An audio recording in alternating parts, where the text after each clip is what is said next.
ओम नमः शिवाय, जय श्री राधे। तो आज दोस्तों मैं आपको संतान सप्तमी का व्रत की जो कथा है और कब इसको किया जाता है, कौन से माह में और इस साल 2022 में कब है, तो उसका विस्तार से मैं पूरी जानकारी दूंगी। तो मेरे इस ब्लॉग में एंड तक बनी रहिएगा, जिससे आपको सारी जानकारी अच्छे से मिल सके। और इसको स्किप बिल्कुल मत करना, नहीं तो आपको आधी जो जानकारी है छूट जाएगी, फिर आपको जो विधि विधान है ढंग से पता नहीं चलेगा। तो चलो शुरू करते हैं, वीडियो की शुरुआत हम करते हैं।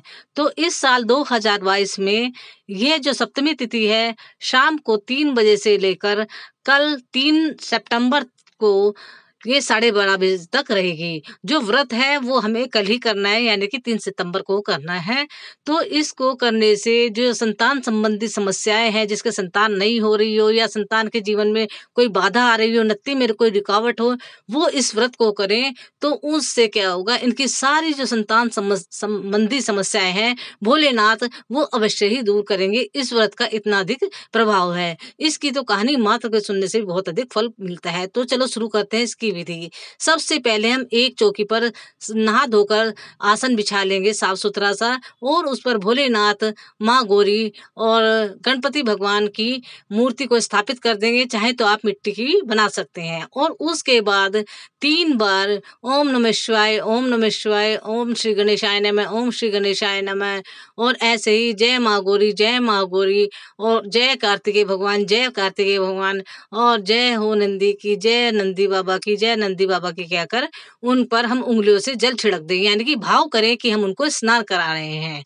ये इनको 3 बार उंगली से जल छिड़कने का मतलब स्नान करा रहे हैं। उसके बाद भगवान श्री गणेश को, भगवान भोलेनाथ को और माँ पार्वती को और जो भगवान कार्तिक हैं उनको, और जो नंदी की आपने मूर्ति बनाई है या बनी बनाई मूर्ति आपने रखी है, स्थापित की है, उनको आप तिलक कर दे श्रद्धा भक्ति भाव के साथ।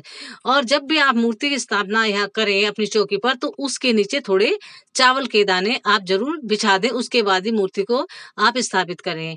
और अगर आप मिट्टी की बनाएं तो उसकी भी इस तरह से ही पूजा होगी। इसके बाद आप भगवान को फूल समर्पित कर दें। सब भगवानों को आप फूल को समर्पित कर देना चाहिए। जैसे कि आप देख ही पा रहे होंगे, मेरे पास मतलब परिवार सहित भोलेनाथ की ये मैंने मूर्ति रखी है, जिसमें कि गणपति बाबा भी है, भोलेनाथ भी है, माँ गौरी भी है और कार्तिकेय भगवान भी है, साथ में नंदी और शिवलिंग भी है। ऐसी अगर आपको कई मूर्ति मिल जाए तो बहुत अच्छा है, नहीं तो आप मिट्टी की घर पर भी बना सकते हैं, तो उसके ही अपने भाव से पूजा कर सकते हैं। और पुष्प आदि चढ़ाने के बाद आप भगवान को अक्षत चढ़ा दें, यानी कि चावल भी भगवान को समर्पित कर दें। चावल का चढ़ाने का मतलब ये होता है कि भगवान हम दीनहीन हैं, हमारे पास कुछ नहीं है, मैं आपको अपनी मतलब भाव के अनुसार ये तांडुल ही अर्पित कर रही हूँ, यानी कि चावल ही अर्पित कर रही हूँ। और इसके बाद भगवान जी को धूप दीप जो आपने जलाई है उसके भी दर्शन करा दें। तो देखिए हमने चावल भी चढ़ा दिए, धूप दीप भी भगवान के सम्मुख कर दी, जला दी, और भगवान को तिलक भी लगा दे, स्नान भी करा दे, और फल भी हमने समर्पित कर दिए।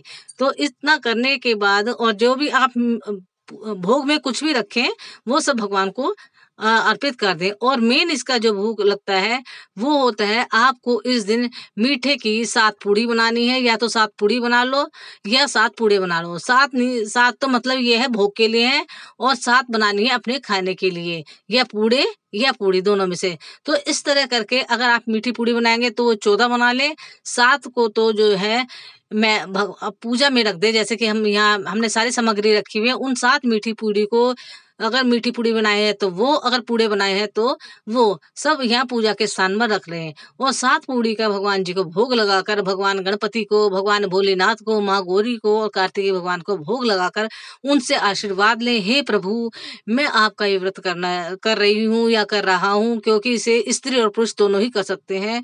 मेरी मनोकामना, जो भी आपकी मनोकामना है वो भगवान जी के सम्मुख कहें कि हे भगवान, हे प्रभु मेरी मनोकामना पूर्ण करें। और उसके बाद देखिए चांदी के तारों का कड़ा हो या सोने का तारों का है और वो भी नहीं हो, तो आप इस तरह से कलावा की कोई डोरी ले लें और उसमें 7 गांठ बांध लें। इसकी विशेष पूजा इस व्रत में होती है और उसे भगवान के सम्मुख रख दें और रखने के बाद इसकी भी विधि पूर्वक पूजा करें। पहले जल से हम छींटा दें और उसके बाद हम तिलक यानी कि रोली का जो तिलक हमने भगवान को करा था, उसके बाद डोरी का भी इस तरह से हम पूजन करें। उसको तिलक लगाएं और फिर उस पर अक्षत जो थे, हमने चावल थे, वो भी समर्पित करें और धूप दीप भी हम उसको मतलब दिखाएं और उसके बाद हम पुष्प भी डोरी पर चढ़ा सकते हैं। इसका मतलब ये हुआ कि हमने डोरी की भी बहुत अच्छी तरह से विधि पूर्वक पूजा कर ली और पूजा करने के बाद हम इस डोरी को उठाकर अपने हमें सीधे हाथ में पहन लेना चाहिए।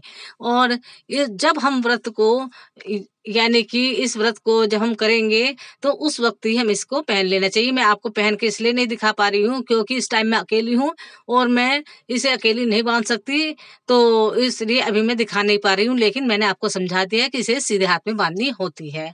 और इसे इतनी पूजा करने के बाद आपको जो है इस सप्तमी की व्रत की कथा को अवश्य ही सुनना चाहिए, उससे ही आपको पूरा फल इस व्रत का मिलेगा।